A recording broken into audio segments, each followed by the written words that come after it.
আসসালামু আলাইকুম শিক্ষার্থীবৃন্দ। আশা করি সকলেই ভালো আছো। আজ আমরা আলোচনা করতে চলেছি প্রোনাউনের ধারাবাহিক আলোচনার পার্ট 5 নিয়ে। এই অংশে আলোচনা করব মূলত রিলেটিভ প্রোনাউন কী এবং এদেরকে কিভাবে কার্যকরভাবে বাক্যে ব্যবহার করা যায় সেই সম্পর্কে। তাহলে প্রথমেই এর সংজ্ঞাটা দেখে নেওয়া যাক। যে প্রোনাউন কোনো নাউন বা প্রোনাউনের ঠিক পরে বসে ওই নাউন বা প্রোনাউনকে নির্দেশ করে এবং কনজাংশনের ন্যায় দুটি সেন্টেন্সকে যুক্ত করে তাকে রিলেটিভ প্রোনাউন বা সম্পর্কযুক্ত সর্বনাম বলে। এখন এই আলোচনাটাকে একটু পরিষ্কার করার জন্য আমরা একটি উদাহরণ দেখব। যেমন আই নো দ্য ম্যান, অর্থাৎ আমি লোকটিকে চিনি, এবং দ্বিতীয় বাক্যটি হচ্ছে হি লস্ট হিজ ব্যাগ, এর অর্থ সে তার ব্যাগটি হারিয়েছিল। এখন আমরা যদি এই দুটো বাক্যকে যুক্ত করি তাহলে হবে I know the man who lost his bag, অর্থাৎ আমি লোকটিকে চিনি যিনি তার ব্যাগটি হারিয়েছিলেন। এখন দেখো, এই প্রোনাউনটি সত্য ছিল কোনো নাউন বা প্রোনাউনের ঠিক পরে বসে, তাই না? এই বাক্যটিতেও ম্যান নাউনটির ঠিক পরে একটি ওয়ার্ড হু বসেছে। এই হুই হলো রিলেটিভ প্রোনাউন, যার অর্থ যে বা যিনি। এই প্রোনাউনের আরও একটি শর্ত ছিল যে এরা কনজাংশনের ন্যায় দুটো বাক্যকে যুক্ত করে। সে শর্তও কিন্তু এই হু দ্বারা পূর্ণ হয়েছে। দেখো, প্রথম বাক্য এবং দ্বিতীয় বাক্যের মাঝখানে এই হু অটটি বসে কত সুন্দরভাবে দুটো বাক্যকে যুক্ত করে একটি বাক্যে পরিণত করেছে। এখন নিশ্চয়ই বুঝতে পেরেছ যে রিলেটিভ প্রোনাউনটি আসলে কি বা এর কাজ কি। যাই হোক, এই রিলেটিভ প্রোনাউন হিসেবে সাধারণত যেসব ওয়ার্ড ব্যবহার হয়ে থাকে সেগুলি হলো who, which, what, that, but, as ইত্যাদি। চলো এবার একে একে এদের ব্যবহারগুলি দেখে নেওয়া যাক। প্রথমে হু দিয়ে শুরু করা যাক। হু, এই প্রোনাউনটি শুধুমাত্র ব্যক্তিকে নির্দেশ করতে ব্যবহৃত হয়, তবে এটি সিঙ্গুলার এবং প্লুরাল উভয় ক্ষেত্রে ব্যবহৃত হয়। যেমন আই নো দ্য বয়, অর্থাৎ আমি বালকটিকে চিনি। আবার the boy came here yesterday, অর্থাৎ বালকটি গতকাল এখানে এসেছিল।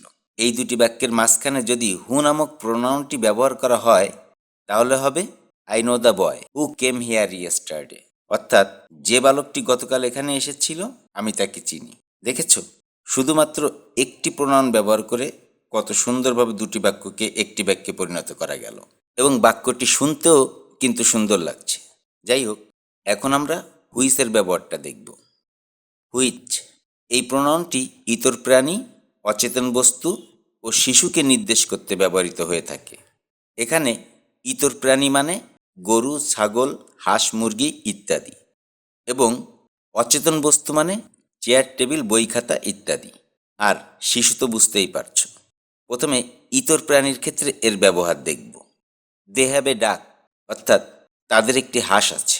আবার ইট লেস অ্যান এগ এভরিডে, অর্থাৎ এটা প্রতিদিন একটি ডিম পাড়ে। এই বাক্য দুটির মাঝে রিলেটিভ প্রোনাউন ব্যবহার করলে হবে দে have a duck which lays an egg everyday. এই ক্ষেত্রে অর্থের বিশেষ কোনো পরিবর্তন ঘটবে না। এটার অর্থ হবে তাদের একটি হাঁস আছে যেটা প্রতিদিন একটি ডিম পাড়ে। অচেতন বস্তুর ক্ষেত্রে this is the book which you lost, অর্থাৎ এই সেই বই যেটি তুমি হারিয়েছিলে। শিশুর ক্ষেত্রে the child which is crying is hungry, অর্থাৎ যে শিশুটি কাঁদছে সে ক্ষুধার্ত। চলো এবার হটের ব্যবহারটা দেখে নেওয়া যাক। এই প্রোনাউনটি শুধুমাত্র বস্তুর পরিবর্তে ব্যবহৃত হয়। যেমন আই আন্ডারস্টুড, অর্থাৎ আমি বুঝতে পেরেছিলাম। আবার হি সেইড সামথিং, অর্থাৎ সে কিছু বলেছিল। এখন এই বাক্য দুটি এভাবে যুক্ত করা যায়। যেমন I understood that which he said, অর্থাৎ সে যা বলেছিল আমি তা বুঝেছিলাম। বাক্য দুটিকে দ্যাট হুইচ, অর্থাৎ যা এবং তা দিয়ে যুক্ত করা হয়েছে, অর্থাৎ দুইটি রিলেটিভ প্রোনাউন একসাথে ব্যবহৃত হয়েছে, যার একটি দ্যাট এবং অপরটি হুইচ। এদের বদলে যদি একটি মাত্র রিলেটিভ প্রোনাউন ব্যবহার করা যায় তাহলে তাকে বলা যাবে কম্পাউন্ড রিলেটিভ প্রোনাউন, অর্থাৎ যৌগিক সম্পর্কযুক্ত সর্বনাম। কারণ এটি দুইটি রিলেটিভ প্রোনাউনের মতো কাজ করে, আর সেই রিলেটিভ প্রোনাউনটি হলো হোয়াট। অর্থাৎ বাক্য দুটিকে এভাবে লেখা যেত, যেমন I understood what E said. এর অর্থও হতো সে যা বলেছিল আমি তা বুঝতে পেরেছিলাম। তাহলে আমরা কিন্তু বলতে বা লিখতে পারি যে what is equal to that which. এই হোয়াট নিয়ে আর একটু কথা বলবো। সেটা হচ্ছে এই হোয়াটের কোনো অ্যান্টিসিডেন্ট থাকে না, মানে পূর্ববর্তী বা পূর্বগামী। অর্থাৎ হোয়াট যাকে নির্দেশ করছে তা হোয়াটের আগে বসবে না। চলো উদাহরণ হিসেবে আমরা একটি বাক্য দেখে নিই। হি মেড ইট, অর্থাৎ সে এটি বানিয়েছিল। আবার আই বট ইট, অর্থাৎ আমি এটি কিনেছিলাম। বাক্য দুটোকে যুক্ত করে পাই I bought what he made, অর্থাৎ সে যা বানিয়েছিল আমি তা কিনেছিলাম। কিন্তু I bought it what he made হবে না, কারণ একটু আগেই বলেছি হোয়াট যাকে নির্দেশ করছে তা হোয়াটের আগে কখনোই বসবে না। এই ইট হলো অ্যান্টিসিডেন্ট বা পূর্বগামী। এই বিষয়টি বোঝা খুবই জরুরি।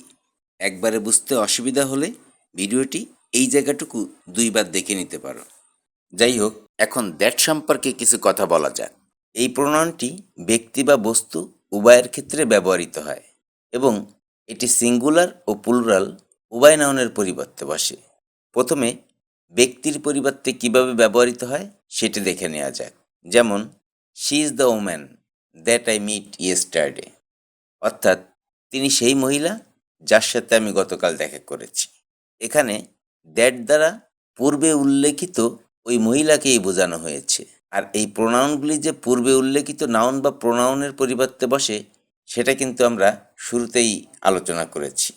এবার দেখি বস্তুর ক্ষেত্রে এই দ্যাট কীভাবে ব্যবহৃত হয়। তার জন্য আমরা এখানে দুটো সেন্টেন্স নিব। প্রথম সেন্টেন্সটি হচ্ছে দিস ইজ এ টেবিল। দ্বিতীয় সেন্টেন্সটি হচ্ছে আই বট ইট ইয়েস্টারডে। বাক্য দুটোর উপর দ্যাট প্রোনাউনটি অ্যাপ্লাই করলে হবে this is the table that I bought yesterday ইত্যাদি। এছাড়াও দ্যাটের আরও কিছু ব্যবহার রয়েছে, যেমন সুপারলেটিভ ডিগ্রির ব্যক্তি বা বস্তুর পরিবর্তে দ্যাট ব্যবহৃত হয়। যাদের ডিগ্রি সম্পর্কে ধারণা আছে তাদের জন্য বিষয়টা বোঝা সহজ হবে, আর যাদের নেই তাদের বলবো তোমরা তাড়াতাড়ি এই ডিগ্রি চ্যাপ্টারটা একটু দেখে নিবে, যদিও এই বিষয়ের উপর আমার ক্লাস আসবে। যাই হোক, উদাহরণটা দেখে নেই। Yasin is the best boy that I have ever seen, অর্থাৎ আমি যত ছেলে দেখেছি তার মধ্যে ইয়াসিন সবচেয়ে ভালো ছেলে। এই বাক্যটিতে বয় দ্বারা কোনো ব্যক্তিকে বোঝানো হচ্ছে এবং এর পূর্বে একটি সুপারলেটিভ ডিগ্রি বেস্ট রয়েছে, অর্থাৎ বয়টি হচ্ছে সুপারলেটিভ ডিগ্রির ব্যক্তি। এবং এই প্রোনাউনগুলি যে ঠিক নাউন বা প্রোনাউনের পরে বসে সেটাও কিন্তু দেখতে পাচ্ছি, অর্থাৎ দ্যাট বয় নামক নাউনটির পরে বসেছে।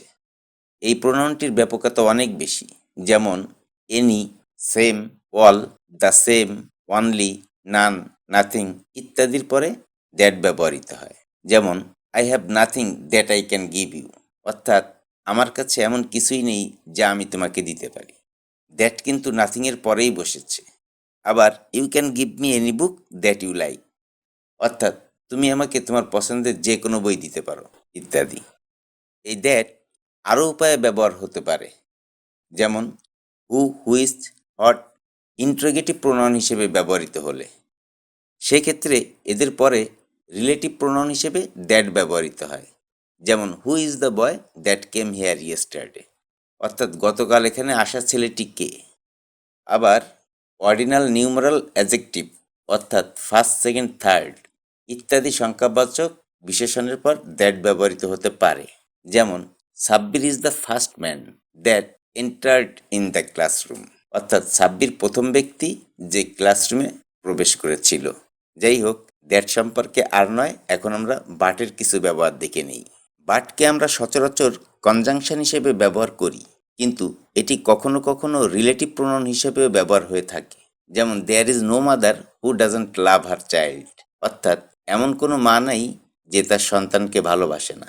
এখানে who doesn't is equal to but ধরে নিতে পারি, তখন শুধু লাভ ভার্বের সাথে প্রয়োজন বোধে এস বাই এস যোগ করার প্রশ্ন থাকে। যেমন there is no mother but loves her child.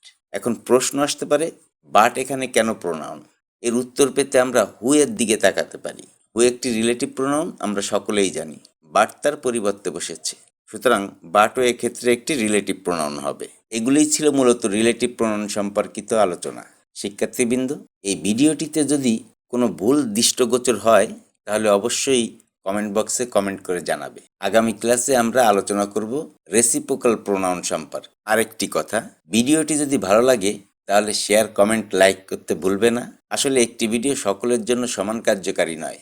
হতে পারে এটা তোমার জন্য অতটা কার্যকরী নয়, কিন্তু এমন হতে পারে এই চ্যানেলের এমন একটি ভিডিও তুমি পেয়েছো যেটা সবচেয়ে বেশি দরকার তোমারই। তাই চ্যানেলটি সাবস্ক্রাইব করে সঙ্গেই থেকো। আজ আর নয়, কথা হবে অন্য কোনো ক্লাসে। সে পর্যন্ত সবাই সুস্থ থাকবে এই কামনায় শেষ করছি। আল্লাহ হাফেজ।